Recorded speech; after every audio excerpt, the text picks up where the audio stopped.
I've had the honor of a lifetime to serve as Mayor of Athens for 3 years.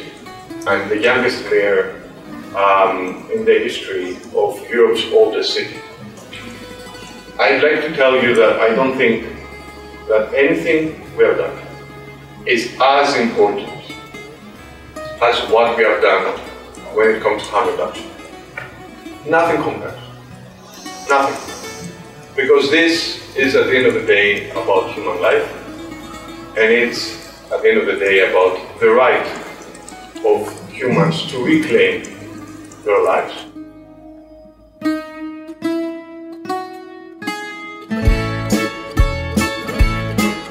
At the annual members' meeting of the Correlation European Harm Reduction Network, participants had the chance to visit the drug consumption room of ΟΚΑΝΑ, the largest service provider in Greece. The drug consumption room started as a pilot project back in 2011 to reduce needle sharing and infections, to end overdoses and to reduce public nuisance caused by the open drug sales in Athens. The room could only operate for 9 months as a pilot project before the prosecutor shut it down. Athenians had to wait 10 years to be able to finally open it again. So this is the entrance. People step in. We ask them to wash their hands whenever they come on, or we give them masks. We have here some soap and water device, so we want them to be clean when they first come in. We measure temperature, we measure oxygen. We ask them what time they do drugs before coming here, and we ask them what substance they use here, and we give them the right equipment for shisha, sniffing. Heroin, or injecting coca, Thai, or heroin. And next we give them what they want to do the use, and we show them that this is the place for injecting drugs, this is the place for sniffing. We have this special Pyrex plates with our logo. Also, we have the special vein, how do you call this? Laser scanner. We help them to find the vein. If there is a good vein, you can see that there are 3 marks. This is excellent. Yes. We have their base, so they're stable and you can really mark it and inject. We have to support their health, yes, by all means, so that's why we have these devices. They are not allowed to have any drug dealing. It's clear that you're not allowed to use violence, to involve in a drug use exchange or something like that.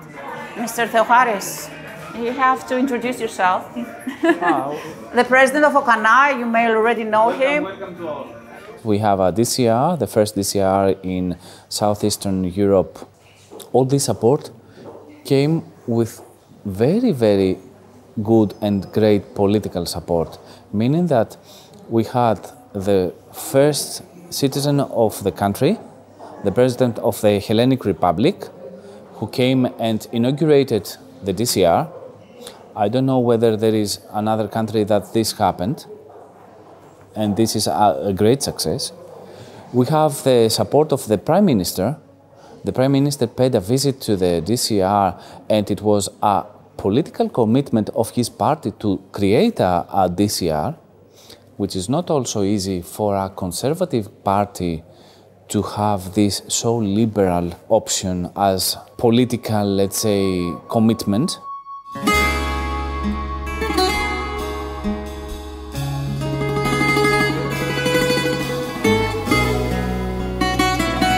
This is the equipment that we place on this kit. This is for injection. That's why we have this. And we have another kit where we place the pipe. We have the safeguard for the pipe, for the mouth, okay, so that they're safe when they use this. This is another kit for homeless, for their hygiene, so they can wash themselves whenever they're out. And we have all the places that they can visit to get some help. Maybe they don't want to enter the area, either the first floor or the DCR. They're allowed to. We always give them equipment if they need to have a safer drug use. Θέλεις κάτι? Περίμενε. Αυτό είμαστε εντάξει? Προσέχεις. Yeah.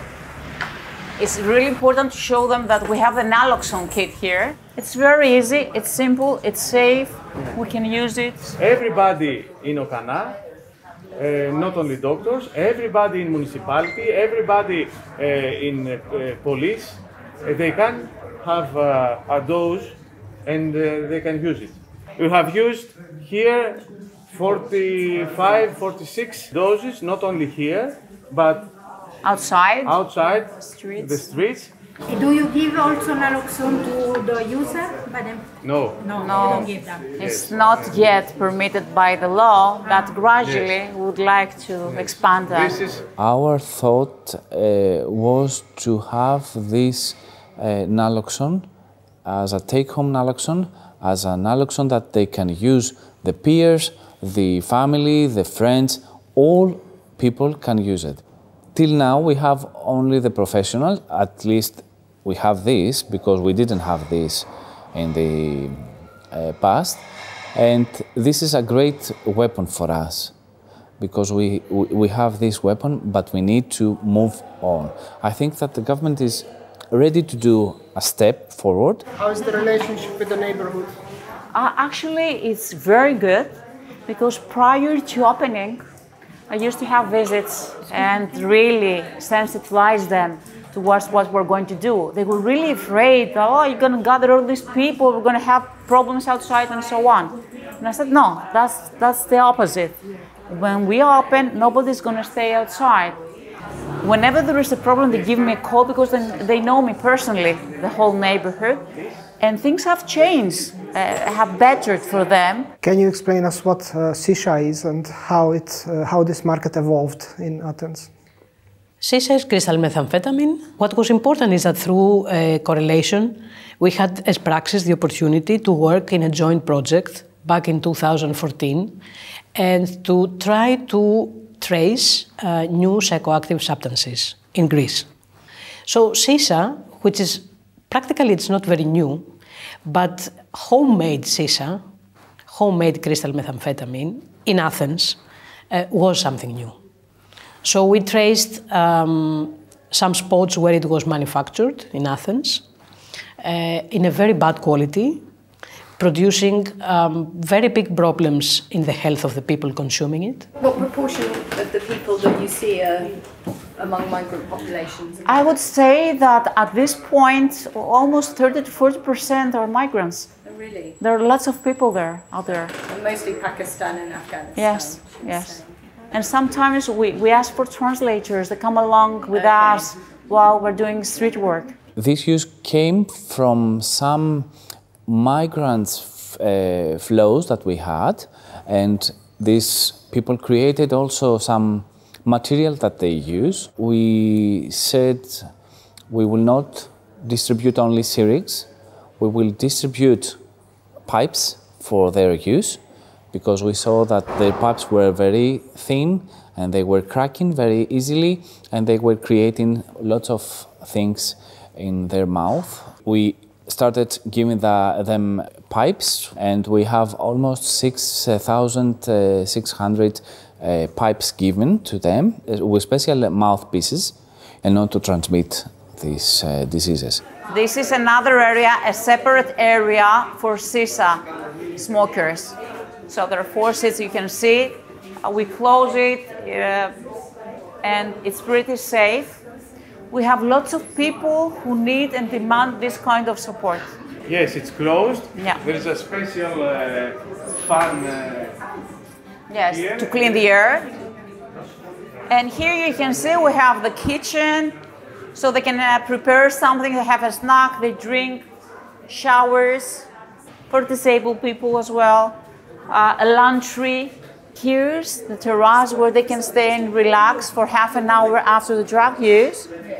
There is an office with the social workers, so they immediately can have an appointment if they need to, and they step outwards or upstairs if they want to stay on the other area, on the first floor. So this is our DCR. Thank you. It's really nice. Thank you. They enjoyed this. They were really surprised when they saw the quality. And they said, is this for us? Yes. We need them to feel more like we're their family, extended family, trying to give them some emotional support to carry on with their day and later on with their lives towards therapy, whatever they decide and whenever they're ready.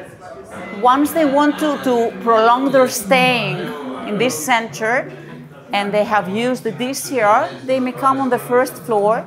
And here they can relax, play some games, have some private counseling, eat something, feel that they are safe and relax. We have a recreational room there so people can gather in small groups and do some of the stuff that really expresses their feelings. We have certain appointments with lawyers. The psychiatrist usually has his appointments in these offices. How is it to be a drug user in Greece? We have been extremely stigmatized and discriminated. On top of that, HIV outbreak came like 12 years before and made things even worse. Actually, that was the turning point when we jumped into the scenery because they needed the communities, they needed the insight, they needed collaboration. We were the first who realized that, no, we have not to be apologetic, not to be asking for help. We have to really fight for our rights, for human rights. And we try to work a lot for dignity, for the dignity of your choices, and for the pleasure, because pleasure is frowned upon. So we wanted to create a union that people are happy to say, yes, I use drugs. I'm not identified. I'm not only a drug user. I'm a person who uses drugs. I'm also a mother. I'm also this. I'm also that. This was very new for Greece.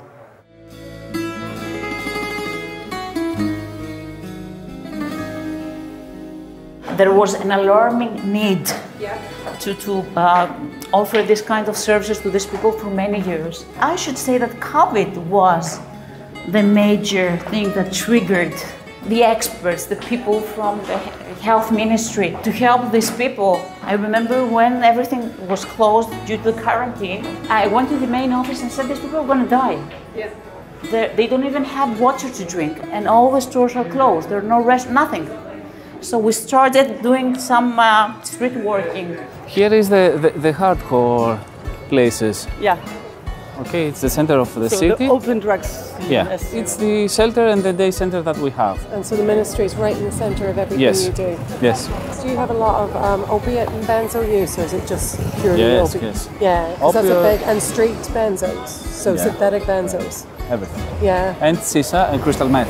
How do you spell sisa? Sisa, yes. And the mayor was and is with us in every action that we do. We created with the municipality of Athens and Mr. Bakoyannis the first hostel for homeless drug users in Athens. During the COVID, this was a point that when COVID here, we had the lockdown in March in 2020. When COVID started, within 20 days, we created the hostel. We have rooms for men and for women. We have also rooms for families and little kids, where there is a special place for them. And we also have this dining room where we have in the day center, where they can have a small food. How many people are here? How many clients? 90 people are going to sleep here, and 200 people are coming to the day center. Okay, that's pretty much. Yeah, it's pretty too much. There is a need for places like this. Yeah, we need some more, 1 or 2.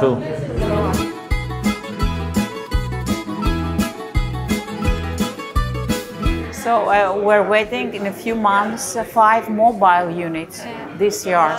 It will be great for Athens when this happens. We are organizing and preparing mobile units in Thessaloniki, Patra, and other areas, big cities of Greece. How is the relationship with police? Police are actually the ones who are nearby. They're very close to us. Before starting these censures, we managed to visit them and explain and get some sensitivity out of them, and they really support us. They send people here. Whenever they have a drug user that they know that belongs to us, they give us a call and we go to the police department and we take care of whatever issue there is. So we're on good grounds. We're doing it together. That's the thing, with the neighbors, with the police, we try to do it together. And with drug users who are not here members of this censure. We try to relate. That's the magic word. We have the relationship with them. What about the police? How do you see the role of the police? I don't think they treat people in a humane way, in a humane manner. And I have horrible memories as a user in the streets from the police, from specific police forces. There is this kind of, prohibition issue. You are very vulnerable in their hands because you are illegal. Typically, even with nothing, with just a small quantity of something, you are illegal. So you can be humiliated and beaten and to say a word. That's the problem with me. It's prohibition is the problem, not exactly. And the legal context is not exactly the policeman or whatever. We should always look at the bigger picture. There must be decriminalization for a series of substances. The most important thing for me is the police. We should educate them. And they should really be careful to use the most humane, the most advanced, let's say, in human rights persons, and not the brutal ones when they have to do with people who do not do harm to anybody but themselves. Personally, I have faith to the people that they work in the police, to some people that they work in the police forces. And I think that by trying to treat them in a more human way, and also from their part try to treat us as citizens in a human way, we can find some common ground. We are trying to speak louder to the people, to the society, that they should see the problem as if it was theirs. They should see the problem as if it was their relative, a person that they know, a person that they have connection or contact, and they should not see them as marginalized persons or criminals. How do you feel about the opening of the drug consumption room, and are you happy with it? They've done a fantastic job. I totally support them, and I think we lacked this kind of service. And hopefully we're going to have mobile units. Athens needs more and more services regarding drug users. There is a big difference on comparing to the situation that we have 12 years ago. Still, there are many things to be done, mostly to decentralize the efforts and pay attention, apart from Athens, to other urban areas like Thessaloniki and others, and also try to have the engagement of the ministers to implement certain kind of policies in order to bring the whole situation in a better way, not only Athens. And at the same time, to recognize and respect better the role of the civil society and the community. Because many of the things that they break their head in order to find solutions, there are solutions. If you listen and if you engage people that they have experience on this, from their life, from the field. We must be united. When we fight for harm reduction and human rights, and when we're actually defending our community, people who use drugs, we have to be united and to work together, because we bring a knowledge, an experience, and an insight that cannot be found anywhere else. And it will be so efficient and so smart to include this in all the procedures. Nothing about us without us. We have an HIV outbreak and skyrocketing mortality rates. The last time the HIV outbreak in drug users was confronted, it was because every stakeholder worked together. Civil society organizations, state structures, the Ministry of Health. Let's do that again, because it's a necessity.